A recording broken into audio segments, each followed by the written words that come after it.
Avant toute chose, la priorité, c'est la sécurité. Et la première étape avant de voler, c'est le simulateur. Voilà, bien se mettre en tête toutes les consignes de sécurité parce que, à l'armée de l'air comme ailleurs, c'est ça l'essentiel. Dernier élément et pas des moindres, le casque.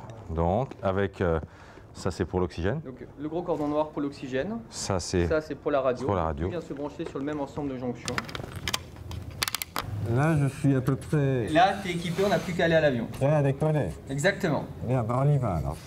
Alors on n'est pas loin de l'avion. Là c'est une phase importante. On va passer dans le simulateur pour détailler toutes les mesures de sécurité. Et elles sont très nombreuses. Parce qu'évidemment, dans cet avion, plus que dans un autre, tout est à prendre en compte. La tête en arrière. Voilà, tu tires et tu restes bien droit, assez contracté et tu tires d'un coup.